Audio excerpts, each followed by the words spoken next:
Assalamualaikum warahmatullahi wabarakatuh. Alhamdulillahi rabbil alamin. Wabihi nasta'inu ala umuri dunya wa din.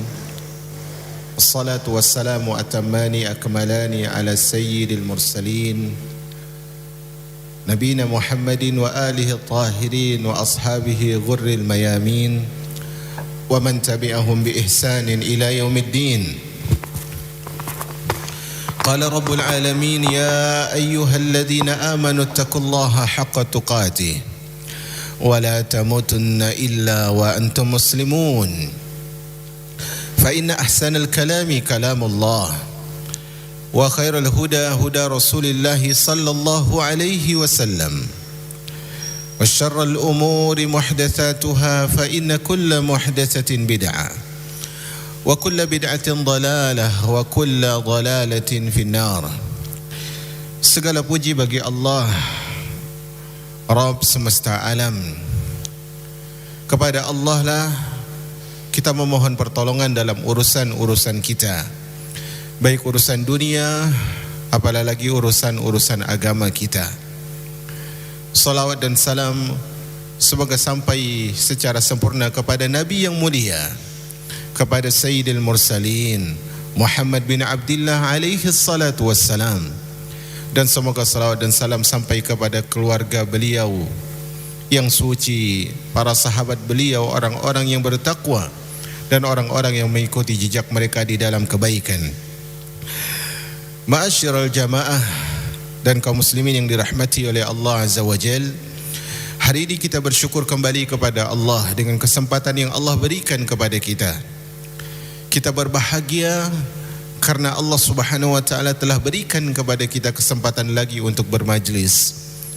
Kita pantas berbahagia dan bersukaria karena Allah berikan kepada kita kesempatan untuk menuntut ilmu. Karena Allah berikan kepada kita kesempatan untuk menambahkan cahaya-cahaya keimanan. Kita pantaslah untuk bersuka dan untuk bahagia karena Allah berikan kepada kita kesempatan untuk lebih mengenal agama Allah Azza wa Jal. Al-ilmu nurun, karena ilmu ini adalah cahaya yang dengannya seorang akan menjalani kehidupan dunia yang gelap. Tanpa ilmu seorang akan mudah tersungkur, tanpa ilmu seorang akan terbata-bata, tanpa ilmu seorang akan merangkak. Karenanya jamaah yang dirahmati oleh Allah Azza wa Jal, kita bersyukur kepada Allah yang memberikan kepada kita nikmat ini, dan pantas kita untuk berbahagia dengan nikmat yang Allah berikan kepada kita. Kaum muslimin dan kaum muslimat yang dirahmati oleh Allah Azza wa Jal, karena di sana ada orang-orang yang berbahagia. Di lantai tiga.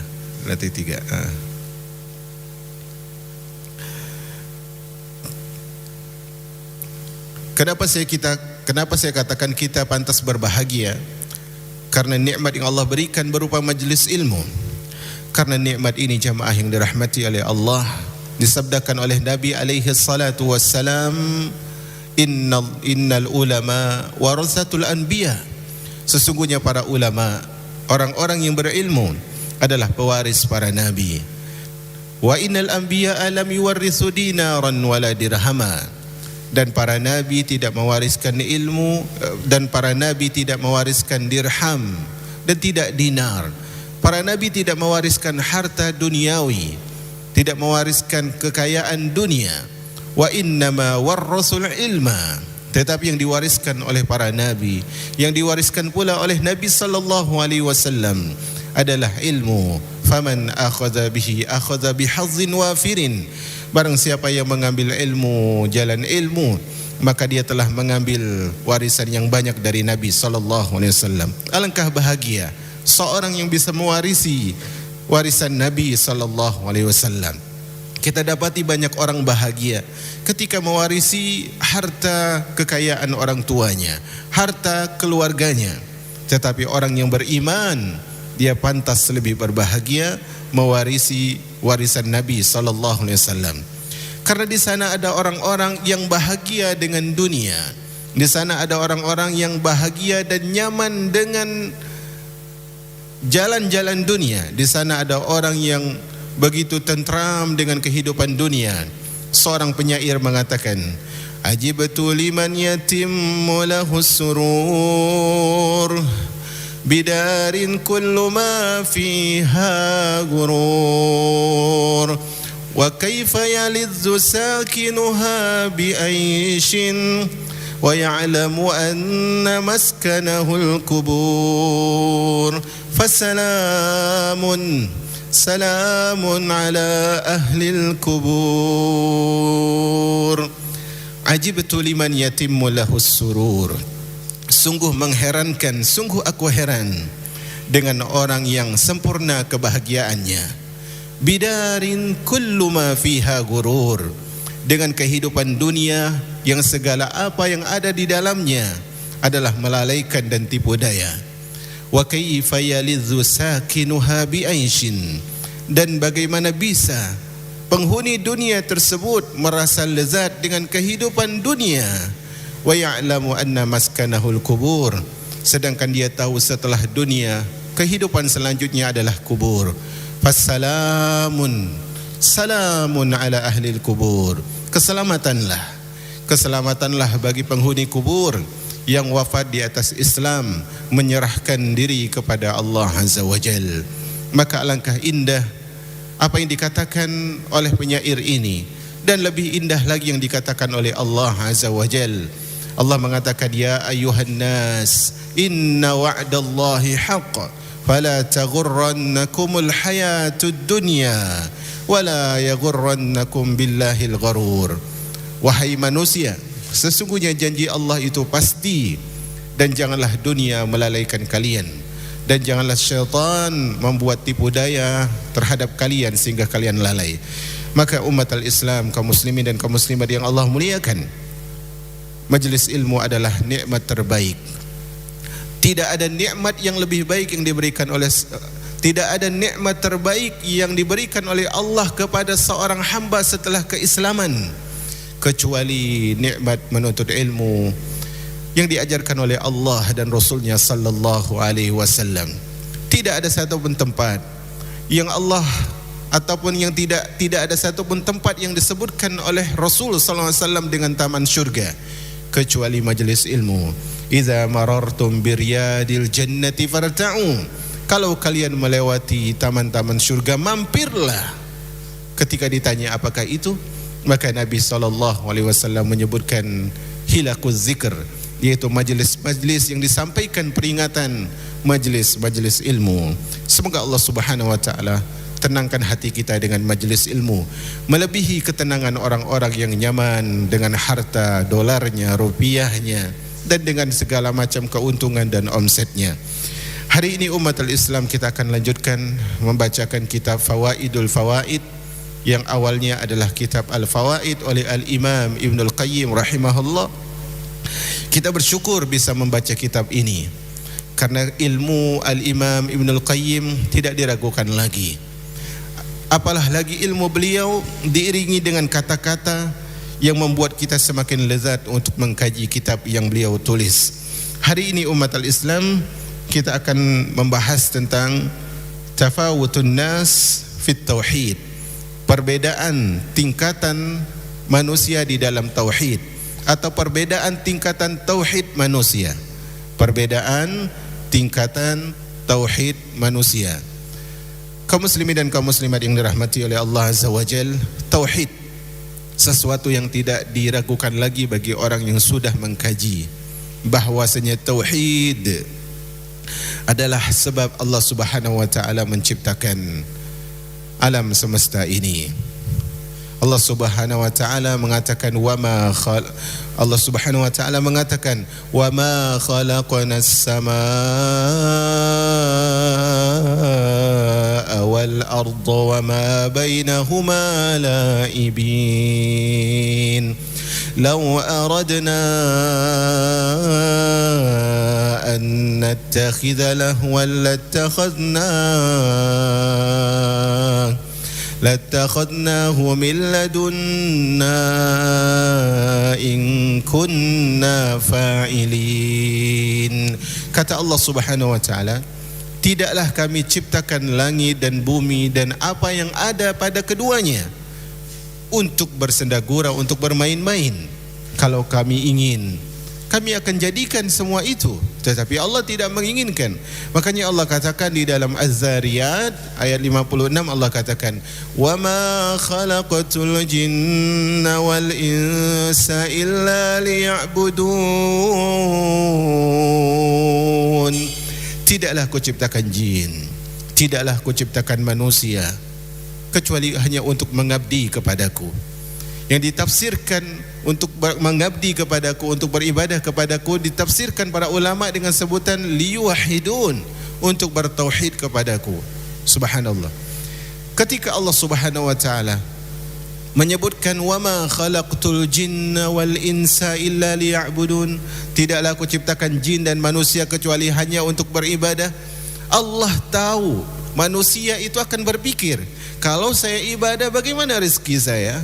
Kalau saya beribadah, bertauhid, sibuk dengan ibadah, bagaimana dengan kehidupan dunia saya? Allah katakan pada ayat selanjutnya, ma uridu minhum min rizqi wa ma uridu an yut'imun innallaha huwar razzaqu dzul quwwatil matin. Tidak aku ciptakan jin dan manusia kecuali hanya untuk bertauhid kepadaku. Aku tidak ingin mereka memberi aku rezeki, dan aku juga tidak ingin mereka memberi aku makan. Allah katakan apa? Bagi orang yang ragu untuk beribadah karena dunia, innallaha huwar razzaq dzul quwwatil matin. Sesungguhnya Allah lah yang maha memberikan rezeki, lagi maha kokoh subhanahu wa ta'ala. Karena itu Allah Subhanahu wa ta'ala di dalam awal-awal surah Al-Baqarah, dan inilah ayat perintah pertama di dalam Al-Quran, yaitu surah Al-Baqarah ayat yang ke-21. Ayat perintah pertama di dalam Al-Quran, Allah mengatakan, ya ayyuhan nasu u'budu rabbakumul ladzi khalaqakum walladzina min qablikum la'allakum tattaqun. Wahai sekalian manusia, sembahlah Rabb kalian, bertauhidlah kepada kalian yang telah menciptakan kalian dan orang-orang sebelum kalian, dan penyembahan tersebut agar kalian menjadi orang yang bertakwa. Subhanallah. Maka umat al-Islam, kita ingin menjadi orang yang diwafatkan di dalam keadaan husnul khatimah. Sebaik-baik jalan itu adalah meningkatkan tauhid kepada Allah Subhanahu wa taala. Maka tidaklah Allah utus ribuan nabi atau ratusan ribu nabi dan ratusan, tidaklah Allah utus ribuan nabi dan ratusan rasul kecuali karena untuk membawa tauhid. Allah katakan, walaqad ba'atsna fi kulli ummatir rasula an i'budullaha wajtanibut taghut. Tidaklah pada suatu kaum melainkan kami utus seorang nabi. Apa diperintahkan kepada nabi ini? Sembahlah Allah, jauhilah taghut. Maka tauhid sesuatu yang sangat penting. Karena itu, kalau kita lihat, salah satu indikasi pentingnya tauhid adalah ketika seorang hamba bersedih, Nabi SAW mengajarkan kepada kita doa ketika kita bersedih. Apa doa itu? Doa ketika bersedih itu adalah La ilaha illallahul azimul halim, La ilaha illallahu rabbul arshil azim, La ilaha illallahu rabbus samawati wal ard wa rabbul arshil karim. La ilaha illallahul azimul halim. Tiada ilah yang pantas disembah kecuali Allah yang maha agung dan maha lembut. La ilaha illallahu rabbul arshil azim. Tiada ilah yang pantas disembah kecuali Allah, pemilik arsy yang agung. La ilaha illallah rabbus samawati wal ard wa rabbul arshil karim. Tiada ilah yang pantas disembah dengan benar kecuali Allah, pemilik langit dan bumi dan pemilik arsy yang mulia. Dan Nabi SAW juga berkata, ya, kata Nabi SAW apa? Kata Nabi SAW, khairud du'ai du'a'u Arafah. Sebaik-baik doa adalah doa pada hari Arafah. Wa khairu ma qultu ana wan nabiyyuna min ba'di la ilaha illallah wahdahu la syarika lah lahul mulku wa lahul hamdu wa huwa ala kulli syai'in qadir. Sebaik-baik doa adalah doa pada hari Arafah. Dan sebaik-baik ucapan yang aku ucapkan dan sebaik-baik ucapan yang diucapkan oleh para nabi seluruhnya, la ilaha illallah wahdahu la syarikalah lahul mulku wa lahul hamdu wa huwa ala kulli syai'in qadir. Karena itu Rasulullah bersabda, afdaluz zikir la ilaha illallah. Sebaik-baik zikir adalah la ilaha illallah.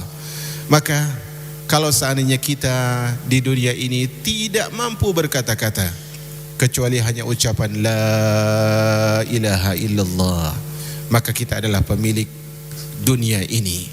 Alangkah indah ketika seorang hanya mampu berkata la ilaha illallah dengan lisannya. Kata Nabi SAW, man kana akhiru kalamihi minad dunya la ilaha illallah dakhalal jannah. Siapa yang akhir kehidupannya dari dunia ini ucapan la ilaha illallah, maka dia akan masuk syurga, kata Allah Azza wa Jal. Umat al-Islam yang Allah muliakan, di sini Al-Imam Ibn Al-Qayyim akan menjelaskan kepada kita tentang Al-Imam Ibn Al-Qayyim akan menjelaskan kepada kita tentang urgensi menjaga tauhid. Kalau kita selama ini menjaga harta kita, menjaga rumah kita, menjaga kendaraan kita, menjaga keluarga kita begitu ekstra, begitu serius, maka penjagaan seorang muslim dan muslimah terhadap tauhid adalah lebih serius. Al-Imam Ibnul Qayyim menyebutkan tauhid ucapannya sangat indah dari awal sampai akhir. Beliau sebutkan tauhid merupakan sesuatu yang paling halus, paling suci, paling bersih dan paling jernih. Di sini ucapan yang sangat luar biasa. Tauhid sesuatu yang paling halus, yang akan masuk ke dalam kalbu seorang hamba yang pantas untuk dimasuki. Karena itu apabila hati kita sudah dimasuki la ilaha illallah, jagalah hati itu. Jangan sampai la ilaha illallah, tauhid yang begitu halus ini keluar tanpa kita sadari. Kata Nabi SAW, badiru bil a'mal, bersegeralah kalian beramal, fitanan ka qita'il lailil muzlim. Karena fitnah tersebut bagaikan potongan malam yang gelap gulita. Subhanallah, perhatikan umat al-Islam. Nabi SAW sebutkan fitnah seperti potongan malam, malam gelap. Tidak bisa kita melihat malam itu ada garis-garisnya, ada potongan-potongannya. Tetapi Nabi sebutkan fitnah itu seperti potongan malam yang gelap gulita. Sehingga apa akibatnya? Yusbihur rajulu mu'minan wa yumsi kafiran wa yumsi mu'minan wa yusbihu kafiran. Akibat dari fitnah tersebut, seseorang bisa jadi pagi harinya mukmin, sorenya dia kafir. Atau sorenya mukmin, paginya dia kafir. Yabi'u dinahu bi'aradin minad dunya. Karena dia jual agamanya dengan segelintir dari dunia. Tauhid itu paling halus, maka pantas untuk berhati-hati kita menjaganya. Kemudian beliau sebutkan tauhid tersebut adalah paling suci. Mengapa tidak? Karena tauhid adalah penunaian terhadap hak Allah Al-Quddus yang maha suci. Karena tauhid, dengan tauhidlah seorang diharamkan disentuh dengan kekekalan api neraka. Tauhid adalah kalimat yang paling suci, dengannya lah seorang berpindah agama dari kekufuran, kesyirikan menuju agama yang membawa kepada keselamatan. Tauhid paling bersih. Kenapa tauhid paling bersih? Karena itu ya, karena tauhid tersebut adalah sesuatu warisan dari nabi ke nabi, nabi ke nabi, yang itu adalah wujud dari pengabdian kepada Allah Azza wa Jal. Dan tauhid itu paling jernih, yang nanti akan dijelaskan oleh Al-Imam Ibnul Qayyim. Kata beliau, oleh karena itu tauhid sangat sensitif. Sesuatu yang halus itu sensitif. Misalnya Anda punya sesuatu yang halus, misalnya pakaian, terbuat dari sutra yang halus. Maka kalau salah diletakkan, sangat sensitif dia itu untuk rusak. Dia adalah sesuatu yang sangat suci dan bersih. Kalau salah menempati, salah bersikap, dia akan kotor. Tauhid adalah sesuatu yang sangat jernih, sangat sensitif untuk menjadi keruh apabila disalahgunakan. Ia mudah sekali terkoyak karena halusnya. Dia mudah sekali tercemar karena sucinya. Dia mudah sekali ternodai karena tauhid itu bersih, dan dia mudah sekali ternodai oleh celah karena dia adalah sesuatu yang jernih. Maka di sini perhatikan, kita punya tauhid, yang mana tauhid itu adalah ibarat lembaran putih yang dia sangat rentan untuk kotor. Maka kita harus menjaga tauhid kita. Makanya di sini Al-Imam Ibnul Qayyim menyebutkan tauhid laksana pakaian yang paling putih yang mudah terkotori oleh sedikit nuqtah. Subhanallah, putih. Sesuatu yang putih terkotori itu sangat gampang, dan nampak nodanya itu sangat mudah. Karena itu umat al-Islam, kaum muslimin dan kaum muslimat yang Allah muliakan, sesuatu yang putih ini nanti kalau sudah terkotori akan membuat orang tidak nyaman untuk menggunakannya. Anda punya pakaian putih, terkotori, kemudian Anda sudah merasa tidak nyaman. Yazan billah, khawatir setelah itu dibuang oleh Anda. Allahul musta'an. Nas'alullah as-salamah wal afiyah. Makanya umat al-Islam, syaitan itu menggoda anak Adam itu disebutkan oleh para ulama seperti seorang yang berpakaian putih, seorang hamba yang berpakaian putih, yang mana dari awal dia keluar rumah bajunya sangat putih, tidak ada kotoran apapun. Itu dosa pelan-pelan membuat seorang tersebut akhirnya merasa nyaman. Maka hati-hati. Jadi syaitan menggodanya perlahan-lahan, bagaikan seorang hamba yang keluar dari rumah dengan pakaian serba putih yang begitu mengkilat putihnya, atau begitu jernih putihnya. Ya, putihnya begitu nampak. Kemudian ternyata dia melewati jalan yang berlumpur, maka dia pun takut kotor. Asalnya seorang hamba, dia takut dengan dosa. Bagaikan orang yang berbaju putih, berjubah putih, berpakaian putih, dia takut kotor. Dia lihat jalan tersebut ada tidak tempat yang bisa saya injak supaya tidak kena lumpur. Oh, dia dapati batu. Oh, dia injak batu pertama, tidak kotor. Dia injak batu yang kedua, juga enggak kotor. Dia injak batu ketiga, kena percikan sedikit. Percikan sedikit, dia bersihkan, karena sedikit. Kemudian dia injak lagi batu yang lain, dia berjalan lagi, kotor sedikit lagi, masih dia bersih. Kemudian ternyata dia tergelincir, pakaiannya sudah kotor. Nah, orang kalau pakaian sudah kotor apa? Ya sudah, sekalian saja. Dah, itulah tipu daya syaitan. Awalnya seorang merasa, oh saya berdosa, dia istighfar, berdosa, istighfar. Kemudian karena sudah banyak dengan dosa, dia merasa dosa itu adalah komunitasnya dia. Maka ini harus kita perhatikan jemaah. Tauhid bisa melemah dengan semua hal itu. Tauhid sekuat apapun seorang, kalau sudah dikeroyok, dia akan lambat laun akan down, dan dia akan melemah, dan iyadzubillah dia bisa hilang atau minimal sakit parah. Kemudian tauhid itu diibaratkan dengan cermin yang jernih. Sedikit saja noda menempel pasti akan memberikan bekas di permukaannya. Kalau kita lihat, mungkin kita beli cermin yang baru, atau kita lihat cermin yang baru, atau cermin yang sudah lama tapi dibersihkan kemudian menjadi jernih lagi, menjadi bersih lagi. Kalau kita bercermin di cermin tersebut, akan sangat nampak nodanya, karena cerminnya jernih. Karena ada satu debu saja di cermin tersebut, dengan kejernihannya kita akan melihat hal itu.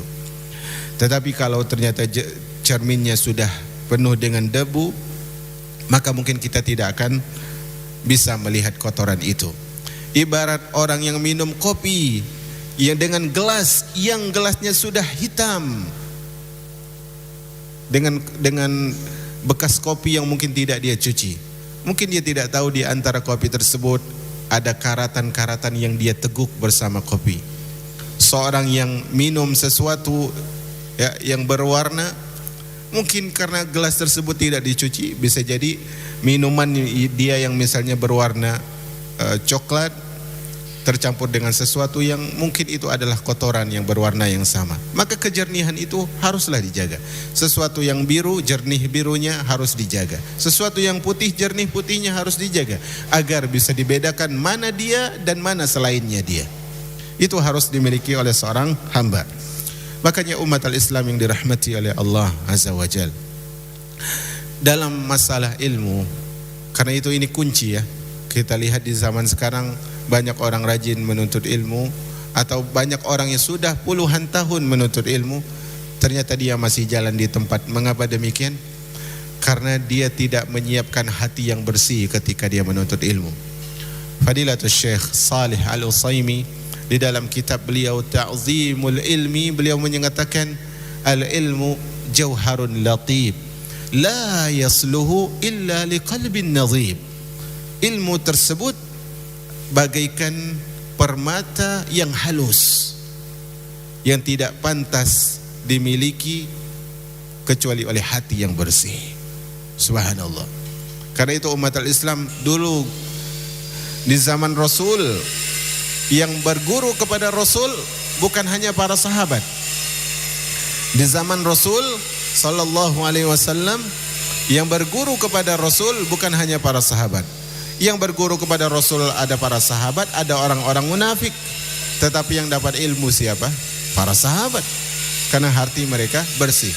Maka segala sesuatu, kebersihan itu adalah kenyamanan. Kebersihan itu membawa kebaikan. Kebersihan itu membawa kita kepada ketentraman. Al-Imam Ibnul Qayyim menyebutkan, kemurnian tauhid bisa tercemar oleh pandangan selintas, sepatah kata maupun syahwat yang terselubung. Iya, karena tadi tauhid itu begitu apa? Begitu halus, begitu jernih, begitu suci, dan begitu bersih. Sesuatu yang sifatnya demikian, dia akan mudah terkotori. Ya, misalnya kita punya pakaian tadi putih, kemudian kita berjalan sedikit, kita akan lihat, oh ini kotor. Tapi kalau kita sudah punya pakaian yang warnanya serupa dengan debu, maka kita tidak akan tahu itu kotor. Nah, di sini pandangan yang haram itu bisa membuat tauhid itu tercemar. Kata-kata yang diucapkan oleh seorang hamba itu bisa membuat tauhid itu tercemar. Bahkan syahwat dunia, syahwat yang terselubung, syahwat yang tersembunyi, apalah lagi yang dilampiaskan, itu akan membuat tauhid itu tercemar. Subhanallah. Karena itu jamaah yang dirahmati oleh Allah Azza wa Jalla, Nabi SAW sebutkan bahwa pandangan itu adalah sahmun min sihami iblis, adalah panah di antara panah-panahnya iblis. Tidak sedikit seorang ketika memandang, efek dari pandangan tersebut membuat dia rugi berjuta-juta kali. Kita lihatlah bagaimana Al-Imam Imam Syafi'i rahimahullah, seorang yang hafalannya luar biasa, dikenal dengan kecerdasan, cepat menghafal, lambat lupa. Kemudian di perjalanan menuju majelis, terlihat olehnya betis atau telapak kaki seorang perempuan. Maka hafalan beliau pun berkurang dan lupa. Maka dia mengatakan, syakautu ila waqi'in su'a hifzi fa arsyadani ila tarki ma'asi wa akhbarani bi anna al-ilma nurun wa nurullah la yu'ta lil 'asi. Aku keluhkan lemahnya hafalanku, lupanya aku kepada Imam Waqi'. Buruknya hafalanku, aku keluhkan kepada beliau. Fa arsyadani ila tarkil ma'asi. Maka beliau katakan, wahai Syafi'i, tinggalkan maksiat. Fa innal ilma nurun, karena ilmu, keimanan, tauhid itu adalah cahaya. Wa nurullah la yu'ta lil 'asi. Dan cahaya Allah tidak diberikan kepada orang yang bermaksiat. Karena itu jamaah yang dirahmati Allah, satu hal yang harus kita ketahui bahwasanya supaya pertama ini adalah agar kita tidak terberdaya, hadirnya kita yang saat ini dipilih oleh Allah dari sekian banyak penduduk kota ini, kita yang hadir di sini. Pertama yang harus kita ingat itu adalah karena Allah berikan kepada kita kekuatan. Allah menginginkan kebaikan kepada kita. Dan satu hal yang harus kita waspadai adalah bahwasanya terhalangnya kita dari ilmu itu adalah karena tercemarnya tauhid kita. Karena itu tidak jarang jamaah, saya sering katakan betapa banyak orang yang turun di kampung halamannya hujan, tapi dia tidak basah dengan hujan itu. Dia masih gersang, dia pecah. Dia di lingkungan kebaikan, tapi dia jauh dari kebaikan itu. Dan itu adalah subhanallah, adalah sunnatullah. Allah punya hikmah. Bagaimana Abu Talib paman Nabi SAW wafat di dalam kekuburan, di atas kekuburan, sementara dia membela Nabi alaihi salatu wassalam. Maka tidakkah orang-orang yang hidup di lingkungan ilmu, sementara dia tidak mengambil meneguk dari mata air ilmu? Tidak berpikirkah orang yang pintu rumahnya berhadapan mungkin dengan pintu masjid, atau lingkungan dia adalah beberapa langkah saja menuju masjid, menuju majelis ilmu, tapi dia tidak hadir? Betapa banyak orang yang menuangkan ilmu atau memfasilitasi ilmu, tapi dia adalah orang yang haus, tetapi dia tidak menyadari bahwa dia sedang haus. Maka untuk kita yang hadir, pertama bersyukurlah kepada Allah. Dan ingat, ke suatu saat kita absen dari majelis ilmu, itu pasti karena dosa kita. Pasti karena dosa kita. Dan kehilangan satu majlis di dalam satu hari, atau dalam artian kehilangan belajar dalam satu hari, itu pantas untuk kita beristighfar sehari penuh. Satu hari kita tidak belajar, sangat pantas untuk kita beristighfar atas kerugian yang kita dapatkan tersebut. Jamaah yang dirahmati oleh Allah, orang yang tauhidnya ternodai harus segera menghilangkan noda itu. Mau tidak mau manusia bersalah, mau tidak mau manusia itu berdosa, mau tidak mau tauhid seorang hamba pasti tercemari karena halusnya dia, karena jernihnya dia, karena putihnya dia. Tetapi seorang ketika tauhidnya, ketika imannya ternodai, dia harus sigap. Makanya dia tadi bawa pakaian putih. Oh, ini kotor, harus dibersihkan langsung. Jangan dia tunda. Karena itu dulu para pepatah mengatakan baydatul yaum khairun min dajajatil ghad. Ini pepatah Arab yang sangat indah. Baydatul yaum khairun min dajajatil ghad. Telur ayam hari ini itu lebih afdal, lebih baik daripada ayam besok. Artinya apa? Walaupun dia telur belum jadi ayam, tapi dia sudah ada hari ini. Ayamnya besok belum tentu ada. Entah ayamnya mati, hilang, entah kita yang mati dan hilang. Artinya apa? Kalau kita menunda membersihkan tauhid yang tercemari, maka kita akan kehabisan waktu untuk menyempurnakan tauhid. Bagaimana kita akan menyempurnakan sesuatu sementara kita lupa membersihkannya? Bagaimana kita akan beraktivitas sementara kita sakit? Bagaimana mungkin kita akan memberikan manfaat sementara kita cacat? Maka hal ini, kalau tauhid kita tercemari, segeralah kita untuk menghilangkan noda tersebut. Dan cara untuk menghilangkan noda tersebut adalah dengan melakukan amal saleh. Kita melakukan dosa, lakukan amal saleh. Kita lakukan dosa, lakukan amal soleh. Kata Allah Subhanahu wa taala, innal hasanat yudhhibna sayyiat. Sesungguhnya kebaikan-kebaikan itu akan menghapus dosa-dosa. Artinya apa? Kalau engkau berdosa, lakukan kebaikan. Rasulullah SAW mengatakan, wa atbi'is sayyi'atal hasanata tamhuha. Dan iringilah keburukan yang terlanjur dikerjakan dengan kebaikan.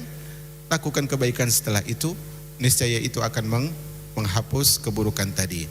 Maka umat al-Islam yang dirahmati oleh Allah Azza wa Jal, lawanlah kesalahan kita dengan banyak-banyak amal soleh.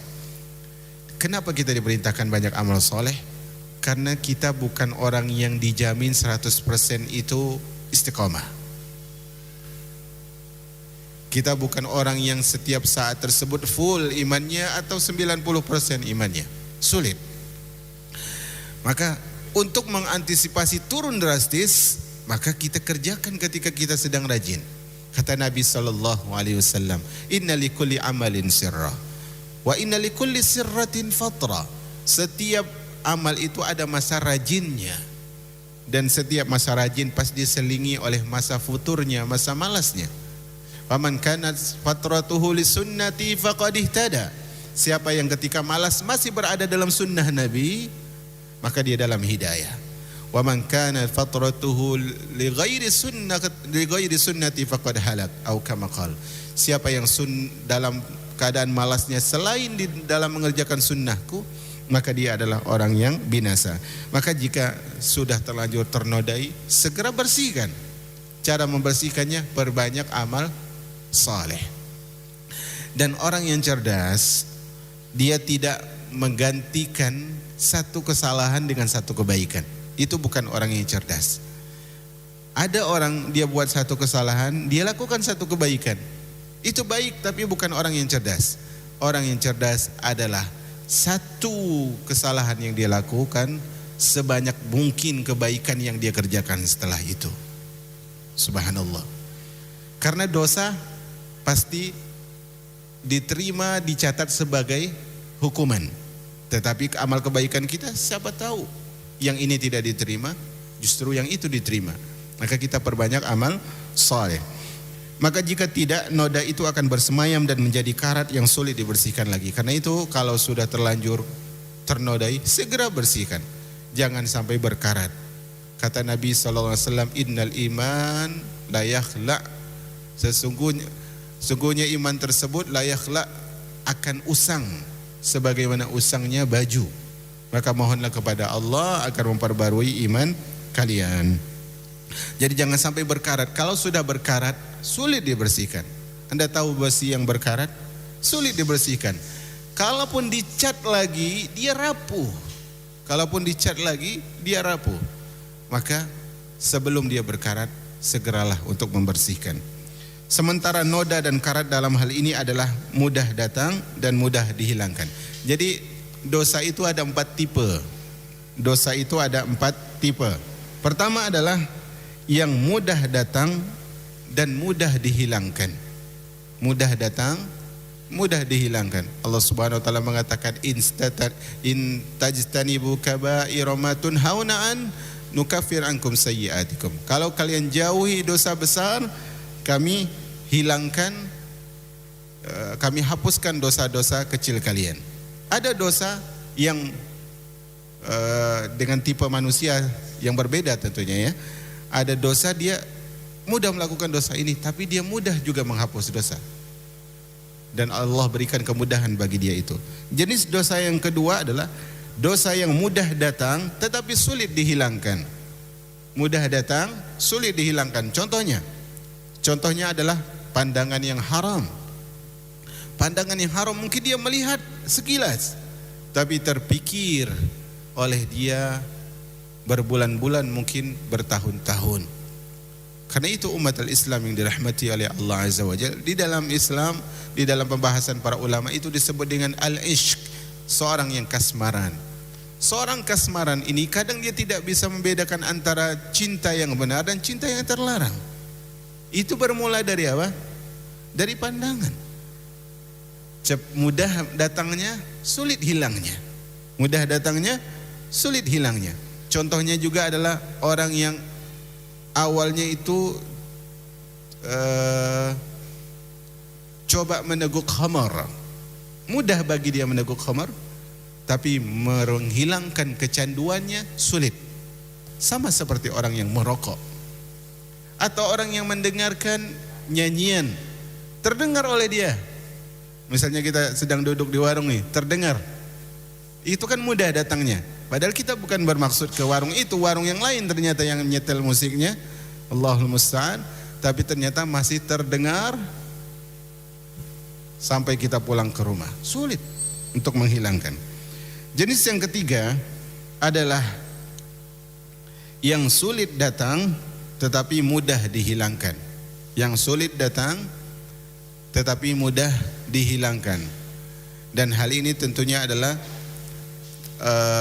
berkaitan dengan ilmu seseorang.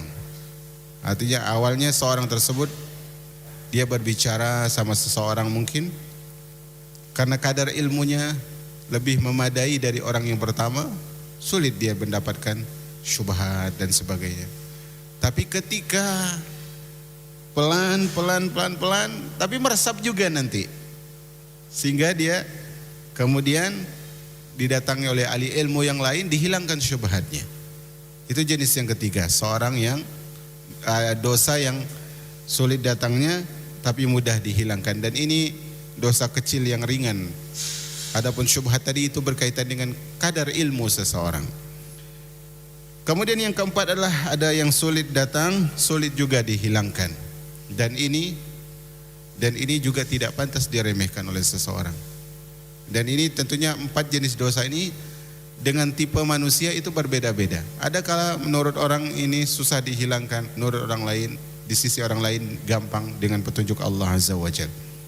Kemudian kita akan bahas tentang tauhid dan dosa. Di antara manusia, artinya manusia itu dia bertauhid dan dia berdosa, itu ada sebuah pembahasan yang akan kita bahas. Kata Al-Imam Ibnul Qayyim, di antara manusia ada yang tauhidnya kuat dan kokoh. Di antara manusia, bukan semua manusia. Noda dosa orang ini akan tertutupi oleh kekuatan tauhidnya. Noda dosanya akan tertutupi oleh kekuatan tauhidnya. Karena apa? Tauhidnya kokoh. Tauhidnya kokoh. Karena itu jamaah yang dirahmati oleh Allah Azza wa Jal, di dalam Islam para ulama menyebutkan tentang tauhid. Di antaranya adalah Syekhul Islam Ibnu Taimiyah rahimahullah, gurunya Al-Imam Ibnul Qayyim, dan yang lainnya mengucapkan, kata beliau, kasratuz dzunub ma'a sihhatit tauhid khairun min qillatit tauhid, khairun min qillatiz dzunub ma'a fasadit tauhid. Saya ulangi. Kata Al-Imam Syekhul Islam Ibnu Taimiyah rahimahullahu taala, kasratuz dzunubi ma'at tauhid, kasratuz dzunubi ma'a sihhatit tauhid khairun min qillatiz dzunub ma'a fasadit tauhid. Seorang yang dosanya banyak tetapi tauhidnya baik, itu lebih baik. Seorang yang dosanya banyak tapi tauhidnya sehat, itu lebih baik daripada orang yang dosanya sedikit tapi tauhidnya rusak.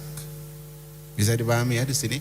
Seorang yang dosanya banyak tetapi tauhidnya sehat, tauhidnya terjaga dari kesyirikan, maka tauhid ini akan mengalahkan dosanya. Itu lebih baik daripada orang yang dosanya sedikit. Maksudnya dosanya sedikit apa? Dosa kecilnya mungkin sedikit tapi tauhidnya rusak. Maka hal ini akan membahayakan dirinya. Bila diibaratkan, ini beliau memberikan contoh. Bila diibaratkan kondisi tauhidnya itu seperti air yang melimpah, yang tercampur sedikit najis atau kotoran. Artinya apa tadi? Orang yang tauhidnya besar, tauhidnya kokoh, tapi dia tetap berdosa manusia. Orang seperti ini ibarat banjir, ibarat air bah, ibarat sungai yang terkena kotoran yang sedikit. Misalnya apa? Kotoran burung atau kotoran cicak. Apakah berpengaruh kotoran ini? Tidak. Walaupun dia tadi terkena najis, tapi mudah terbersihkan karena tauhidnya kokoh. Jenis kedua manusia, ada pula yang tauhidnya lemah. Tauhidnya lemah, ini jenis kedua. Sehingga tidak jarang orang tersebut salah kaprah dalam memahami kemampuan tauhid menutupi dosa. Karena tauhidnya lemah, dia salah, gagal paham tentang pemahaman dia terhadap tauhid. Dia tahu bahwasanya tauhid itu mampu menutupi dosa, mengalahkan dosa-dosa kecil. Tetapi dia salah paham, salah kaprah memahaminya. Sehingga apa? Sehingga dia mencampurkan tauhid. Dia ucapkan apa? Yang penting la ilaha illallah, enggak apa-apa buat sesajen. Yang penting la ilaha illallah, enggak apa-apa minta kepada kuburan. Yang penting la ilaha illallah, la ilaha illallah, enggak apa-apa sujud kepada wali, kiai. Dia tauhidnya lemah sehingga salah kaprah. Memang Nabi SAW mengatakan Allah haramkan orang yang mengucapkan la ilaha illallah neraka. Tetapi salah kaprah memahami maksudnya, realisasikan kalimat la ilaha illallah itu. Kemudian jamaah yang dirahmati oleh Allah Azza wa Jal, sehingga dia mencampur tauhid dengan kadar noda yang sama. Artinya apa? Dia mencampur tauhid dengan nadar noda yang sama. Maksudnya apa? Dia campurkan tauhid dengan syirik. Dia campurkan tauhid dengan syirik. Tidak mungkin bersatu. Tidak mungkin bersatu. Kau miliki tauhid, kau lepaskan syirik, atau kau mengambil syirik, kau tidak memiliki tauhid. Akan tetapi itu terlihat lebih jelas pada tauhidnya dibanding pada tauhid. Akan tetapi itu terlihat lebih jelas pada tauhidnya dibanding pada tauhid orang sebelumnya. Artinya apa? Artinya di sini tauhidnya tersebut terlihat lebih jelas bahwa tauhidnya tersebut lemah. Sehingga orang yang pertama tadi yang tauhidnya kuat, hal itu seakan-akan dosa tidak berpengaruh. Seakan dosa tidak berpengaruh. Di sini Imam Ibnu Qayyim membuat sebuah contoh lagi indah sekali. Tidak lama lagi di sini beliau sebutkan, sebuah wadah yang sangat jernih tentu akan dengan mudah menampakkan noda-noda yang mengotorinya dibanding dengan wadah yang keruh. Artinya apa? Coba kita lihat sebagian masyarakat kita, semoga Allah selamatkan kaum muslimin. Mereka melakukan ritual kesyirikan. Mereka melakukan amalan-amalan yang itu dosa besar, kesyirikan besar. Kemudian mereka mengatakan, enggak kok, ini memuliakan kok, ini menghormati kok, ini karena orang soleh maka kita lakukan begini. Kenapa mereka komentar seperti itu? Karena tauhidnya keruh. Karena coba kita bercermin di atas air yang keruh, sulit untuk melihat dengan jelas kotoran yang ada di wajah kita. Tapi kalau seorang yang tauhidnya itu jernih, dia akan tahu, oh, minta tolong kepada penghuni kubur haram. Oh, tawaf di kuburan haram. Oh, ini haram ini. Kenapa? Jelas, cermin tauhidnya jelas. Tapi kalau sudah keruh, kenapa mereka ketika dikatakan ini syirik mereka menolak? Karena tauhidnya keruh. Karena tauhidnya keruh sehingga sulit untuk bercermin. Karenanya orang yang tauhidnya lebih bersih bisa bersegera menghilangkan noda tauhidnya dengan mudah. Berbeda dengan orang yang tauhidnya tidak sebersih itu, karena terkadang ia tidak menyadari kemunculan noda tersebut. Nah, karena kita kalau baju kita masih bersih nih, oh ada noda nih, kita bersihkan, mudah. Karena kita tahu nodanya cuma itu. Tapi kalau kita bajunya tadi udah kena noda, kemudian kita biarkan, kemudian ada noda yang lain, kita masih menganggap itu kayaknya noda yang tadi deh. Itu kayaknya noda yang tadi deh. Sehingga sulit bagi dia untuk menghilangkan noda tersebut dan dia tidak sadari bahwa itu noda yang baru. Maka ini perhatikan umat al-Islam yang dirahmati oleh Allah Azza wa Jal. Selain itu, jika iman dan tauhid seorang kuat, maka kekuatan itu dapat mengubah dan menekan hal-hal yang buruk. Tidak demikiannya dengan halnya iman yang lemah. Jadi kunci semua kestabilan itu adalah tauhid. Saya ulangi, kunci semua kestabilan hidup manusia dalam semesta ini adalah tauhid. Kita lihat bagaimana Nabiullah Ibrahim alaihissalam diuji dengan lama tidak punya keturunan. Kemudian ketika punya keturunan harus diperintahkan untuk menyembelih. Kenapa begitu tegar? Jawabannya tauhidnya kokoh. Kita lihat bagaimana Nabiullah Ya'qub alaihissalam yang merupakan cicit dari Ibrahim alaihissalam terpisah dari Yusuf puluhan tahun, matanya sampai buta, tapi dia masih mengatakan qala innama ashku bathi wa huzni ilallah. Dia hanya mengatakan aku hanya mengadukan keluh kesahku kepada Allah, dan kepada Allah aku haturkan kesedihanku. La ilaha illallah. Kenapa Yusuf alaihissalam yang terpisah dari ayahnya mendapat gangguan dan penyiksaan dari saudaranya sampai dia ketika berada di Mesir pun dalam keadaan sulit? Karena tauhid. Kestabilan hidup seorang hamba adalah tauhid. Karena itu Allah sebutkan sifat orang yang saleh ketika terkena musibah. Musibahnya banyak. Mungkin dia rezekinya sempit, mungkin solusi kehidupannya sulit, mungkin dadanya terasa terhimpit, mungkin segala sesuatu yang dia alami itu terasa pahit. Maka apa yang terjadi kepadanya, dia katakan, qul la yusibana illa ma kataballahu lana huwa maulana. Katakanlah, tidak akan menimpa kami kecuali apa? Kecuali yang ditakdirkan oleh Allah. Kecuali yang ditakdirkan oleh Allah. Kurang hari ini rezeki kita, Allah sudah takdirkan itu. Sebenarnya cukup, kita yang merasa kurang.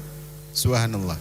Kestabilan kita itu ada pada tauhid kepada Allah Azza wa Jal.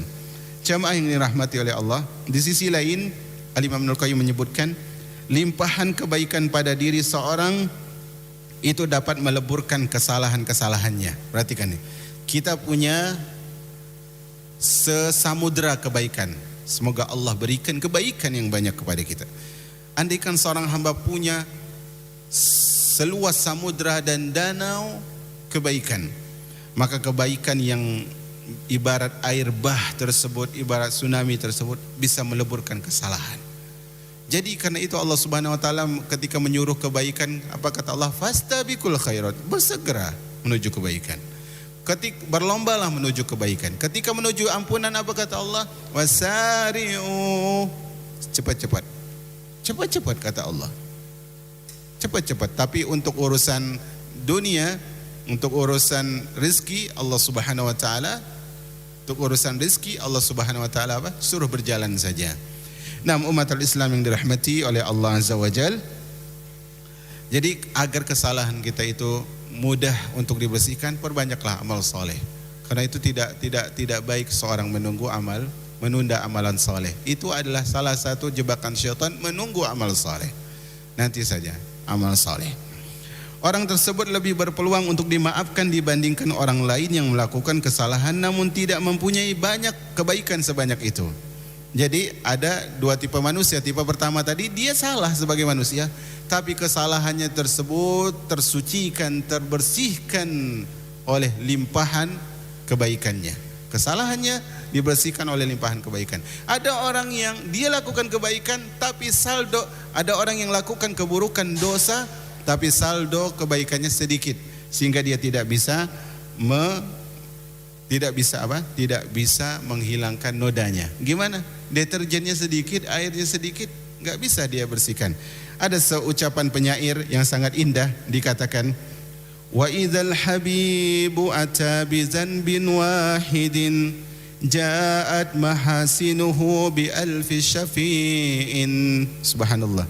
Jikalau kekasih berbuat suatu dosa, semua kebaikannya akan membawa 1000 pembela. Kalau ada seseorang yang datang satu dosa, lakukan satu dosa, dia melakukan satu dosa, terjebak dalam satu dosa, ingatlah kebaikan-kebaikannya. Sungguh indah ya ucapan beliau katakan, wa idzal habibu ata bi dzanbin wahidin ja'at mahasinuhu bi alfi syafi'in. Jikalau kekasih berbuat suatu dosa, semua kebaikannya akan membawa 1000 pembela. Subhanallah. Ini sifatnya siapa? Sifat Allah. Allah itu ketika melihat seorang hamba punya satu dosa, Allah lihat kebaikannya seorang hamba tersebut dihapus. Beda dengan manusia. Manusia nih, orang yang kita kenal, orang yang pernah dekat sama kita, dia tahu mungkin, atau kita mungkin, kita tahu seseorang tersebut banyak kebaikannya, banyak kesalehannya, banyak usaha yang dia tebarkan merupakan kebaikan di muka bumi. Satu kesalahan yang dia buat, kita katakan, Tuh dia melakukan kesalahan ini, dia melakukan kesalahan ini. Dia itu begini loh, dia itu begini loh, dia itu begini loh, dia itu begini loh. Lupa bahwa dia sudah melimpahkan hujan begitu banyak dengan kebaikan. Subhanallah. Seharusnya ketika orang buat satu kesalahan, lupakan kesalahan itu dengan banyak kebaikannya. Itu adalah sifat yang harus kita tiru dari Allah Azza wa Jal. Jangan kita lupakan hujan sepanjang tahun hanya dengan kemarau 1 jam saja. Maka hal itu adalah sesuatu yang tidak adil.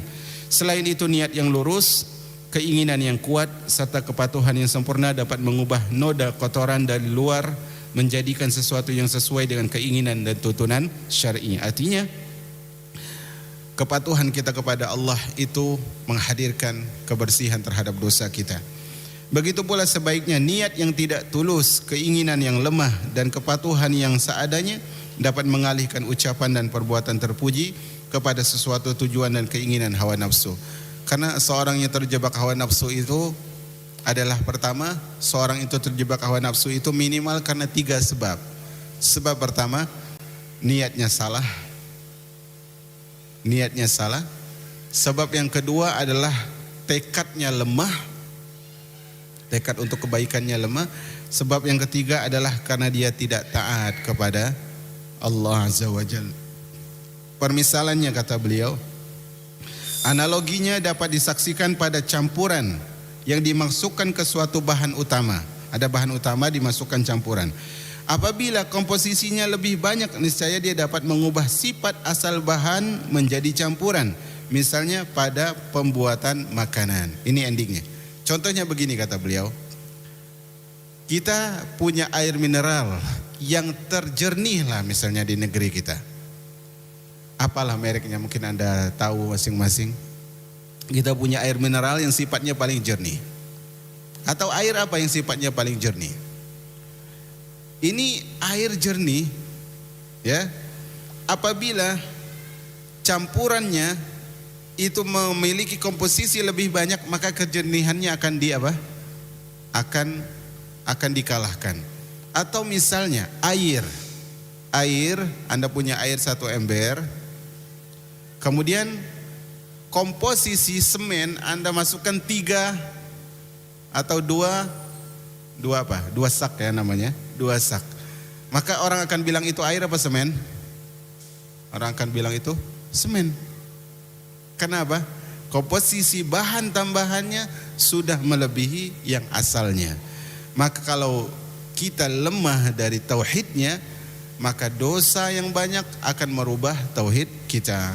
Maka di sini umat Islam yang dirahmati oleh Allah, haruslah kita perhatikan. Semoga Allah berikan taufik kepada kita semua. Wallahu a'lam bishawab. Wallahul musta'an wa alaihi tuklan. Wallahu a'lam bishawab.